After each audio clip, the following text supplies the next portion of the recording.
What is extremely rare, but people think it's very common. The fit guy laughing at the fat newbie at the gym. When I was fat getting into shape, I got nothing but positive reinforcement from these guys to never give up and keep going. My fat friends were paranoid people and assumed people were laughing at them.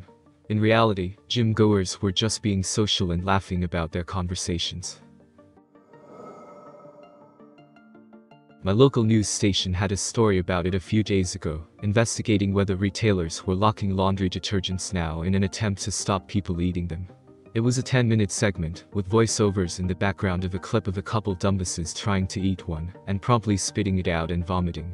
In the course of about 10 minutes, they played video evidence probably half a dozen times. It was all the same video, and the same 5-second clip from that video, over and over and over. They couldn't find any other proof. Granted, I know YouTube is taking down Tide Pod videos, but I think this was before YouTube's ban, and even if it's after, they had to have tried to find at least one other video and failed. Jesus's pin-tucking Christ. Yes, I know they're locked up in some stores for theft deterrents, not because of the challenge. I don't need 82 people replying to tell me so. Australian here. Know a guy so petrified of flying he elected to drive from the northernmost point of Australia to the southernmost point, then drive his car onto a boat which shipped them to Tasmania. Then all the way back again. All told, this was about a 10,000 kilometers trip. They had other stops up on the east coast. I'm not an expert, but I figure weighing up the 10,000 kilometers through outback Australia, combined with major city CBDs on the way to the destination, and the risk of death or serious injury, I can only imagine would be much, much higher than just flying for a few hours. Autistic people being geniuses or savants. I work as a behavior therapist for autistic children. Many people seem to think that autism means a child is only socially awkward, but incredibly book smart. The huge majority of the clients I work with are far behind in cognitive development, which leads to them being far behind in education and related areas like reading and basic math. I just wanted to add that I love my job and the clients I work with. I feel blessed to be able to work with them, and they amaze me every day, regardless of their level of intelligence and functioning. Edit 2. This is not to say that savants or highly intelligent, gifted people with autism don't exist. They do, and I have met them as well. Autism is a spectrum, so you will meet all types of people with it who are completely different. No single person with autism is exactly the same as any other. I was just pointing out that autistic geniuses are not as common as the media portrays. Burglary in the middle of the night. Burglary happens most often during the day, when nobody is home. No burglar wants to break in and try to sneak around your place while you're sleeping. His biggest concern is to evade detection. It makes more sense to work in the daytime. In all likelihood, that noise you heard outside was a car, a raccoon, or your imagination. Go to sleep. Added. Gold. Thanks, but I was going to break in and steal all your gold anyway. Pleading insanity to escape punishment for a crime. There was even a pretty so-so movie about it a while ago. In reality, it is very rare that insanity is used as a criminal defense strategy. Fewer than 1% of criminal cases in the US involve the insanity defense. Here's a PDF source for your perusal if you're not the type to trust some guy on the internet. Even then, it is only successful in 1 out of 4 attempts, and that involves convincing a psychiatrist that you're insane, so don't hang your hat on it if you're thinking about killing someone. Epilepsy being fall to the floor, spaz, uncontrollably froth, and all that due to flashing lights. Epilepsy is recurring seizures, and there are lots and lots of seizure types, and often they aren't noticeable, even immediately so for the sufferer. Triggers for these seizures are more likely to be hyperventilation, stress, alcohol or sleep deprivation, or stuff like that, than strobe lights.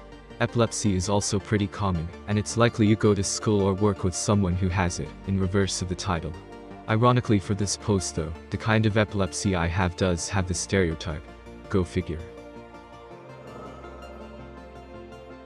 I'm going to go with T-Rex fossils. I at least thought they were rather common since my local museum had like 3. There is something like only 2-4 dozens ever found in the world, and only about 12 skulls. Guess it is about 50, was going on memory. Still a bit low if you ask me, considering how much we talk about dinos. Since everyone keeps thinking they are replicas casts, it is the Natural History Museum in Los Angeles, which has at least 3 T-Rex. When I was little, I also didn't realize how lucky I was to have such a huge and wonderful museum nearby. Now we have the Endeavour right next to it. OCD, half the population act like they have it, but only a small percent really does. Humans just generally like symmetry and tidiness, which doesn't even relate to actual OCD much, but people are ignorant and naive. This blew up for understandable reason, glad we all could vent. Rip inbox, replying as much as I can. I have a minor case where I would tap on things 4 times, and I took meds that helped with ADHD, but it would strengthen my OCD to where I'd get paranoid in an odd repetitive way, constantly checking things. To the first edit bullet point, the ADHD medicine also made me have pretty much zero appetite, meaning I'd be so tired because I rarely ate, thus messing up my metabolism. As soon as I stopped taking my medicine, I ended up gaining a lot of weight because I could finally eat properly in the first time in years. I am currently dedicating this year, 2019, to losing weight and focusing on my passions, in spite of my stupid disorders. Astronomer here. Total solar eclipses. Hear me out. Obviously, we know that they're not common at any given point on Earth, but you'll have about one a year somewhere on the planet, so it's not unreasonable to see one if you plan a little. But with that context, it turns out our moon is the only moon we know of that is the exact same size as the sun in our sky. Mars moons, for example, are captured asteroids too puny to cover the sun's disk, and the further out you go, the planet's moons are so big they cover more than the tiny size of the disk. So, with that, 100% of total solar eclipses where you actually get the sun obscured and see the corona and all that jazz happens on Earth. And this effect won't happen forever either, because the moon is moving away from us a few inches a year. In a few 100 million years, no one will see total solar eclipses anymore. The kid being anything above average. Added. Because I've received the comment multiple times, number 50% of kids are not above average. Ignoring the number that would be exactly the mean or median, making it less than 50%, average in context means the accepted range near the mean median, with outliers above and below. Most kids fall into the accepted range, while their parents believe them to be outliers, usually because of 1 or 2 specific attributes that appear exceptional, when they are overall average like everyone else. Sorry to kill the joke by over-explaining. Terrorist attacks, in the sense that people and governments preoccupy themselves with planning for and preventing them in a drastically overstated, and often counterproductive or ineffective, manner relative to their incidence. Because when they do happen, terrorist attacks typically affect large amounts of people at once, and receive a large amount of media attention. At any given time you will be able to recall a specific incident, and infer that since so many were affected by it, the chances of it affecting you are especially high.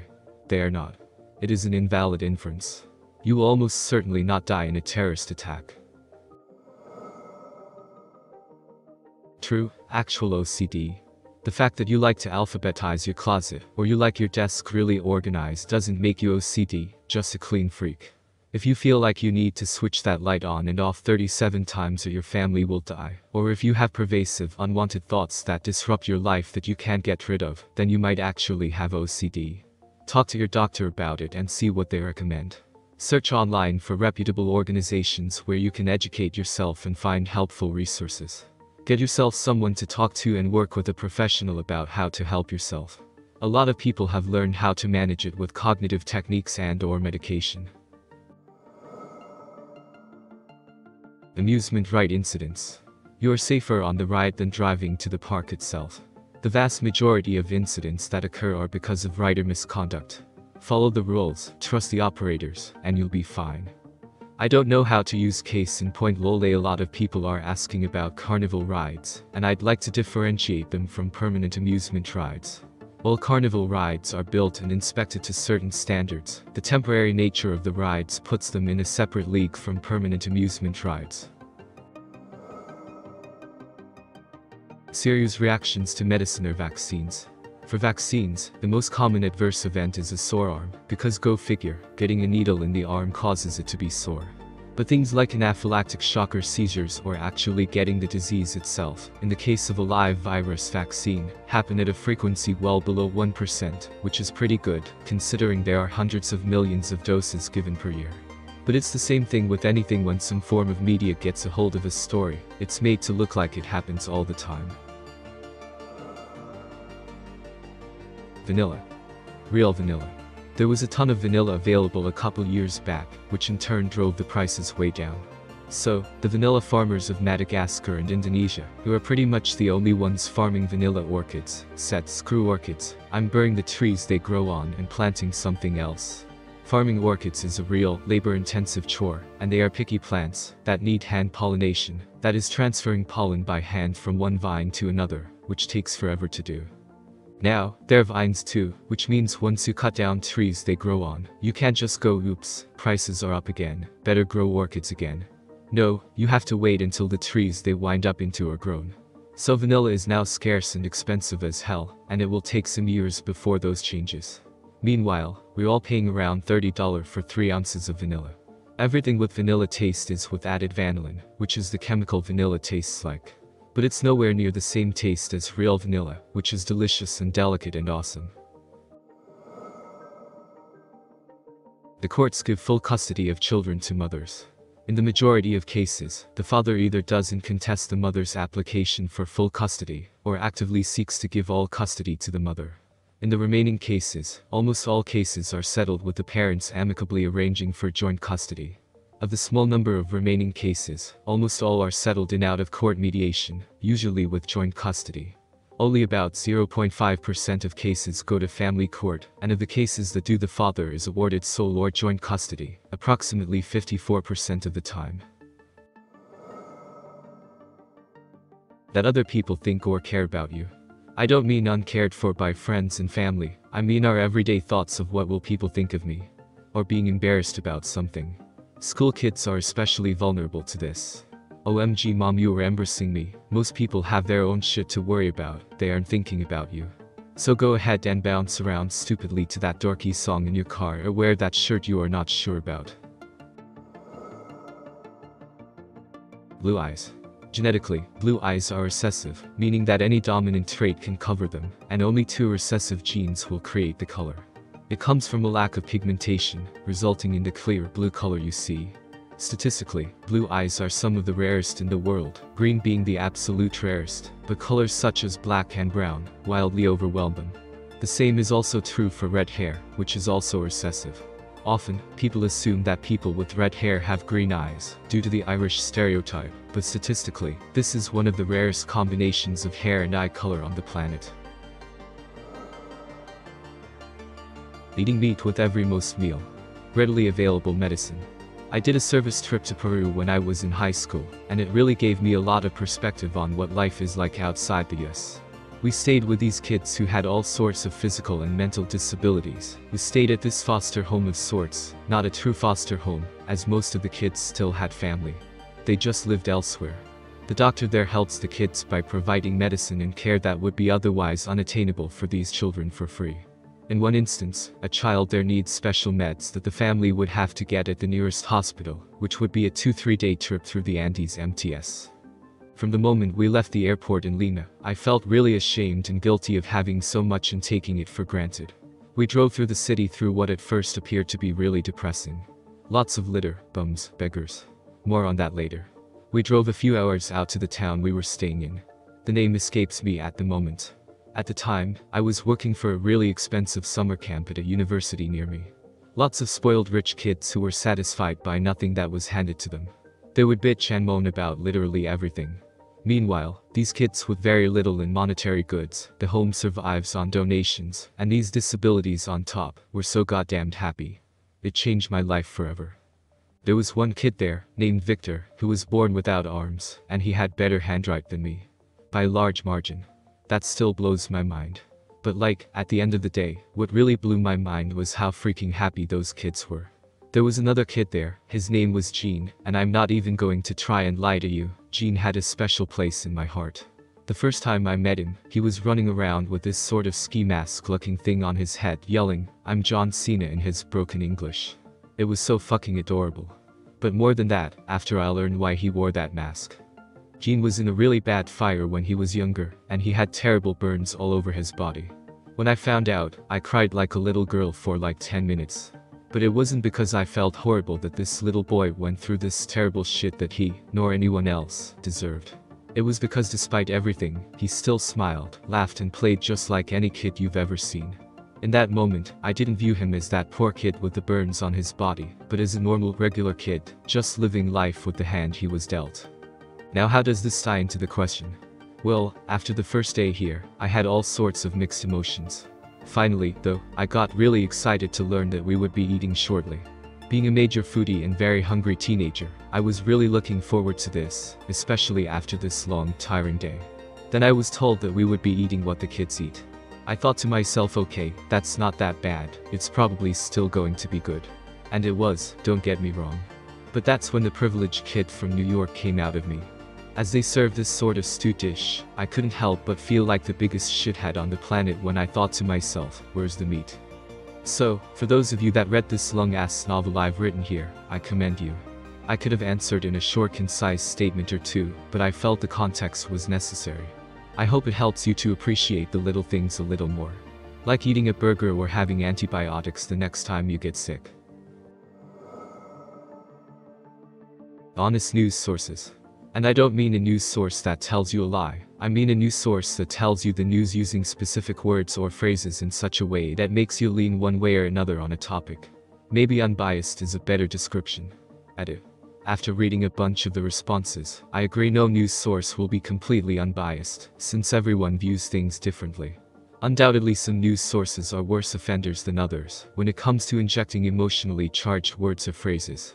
I guess my original point on what is rare was, news sources that don't actively try to persuade you to have a predicted reaction to a story in an attempt to change public opinion. That funeral home staff are necrophiles. Everyone thinks that they are fucking the dead people or molesting them, when it couldn't be further from that. We see how fucking gross your dead mom is. We take her from being a leaking, stinking, death-strafed pile of flesh, and make her presentable. If you weren't there when she died, then you probably didn't see her leaking stomach acid from her mouth, or that she pissed and shit herself. This whole idea that we want to fuck your dead mom needs to stop. She's disgusting and you never have to know how gross she really is.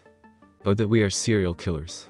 More nurses and doctors have been caught doing deplorable shit than funeral home staff ever have.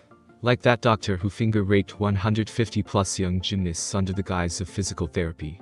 And all the nurses who have been caught overdosing patients. I never understood humans, until I took one apart and saw how it worked, and it's fucking gross. How are we so gross? Being roofied is much rarer than people think. Most of the stats people have gathered on this show that most people who go to, or are taken to, ERs, suspected of being drugged, don't have any date rape drug in their system, even controlling for how long it takes for those drugs to clear your system.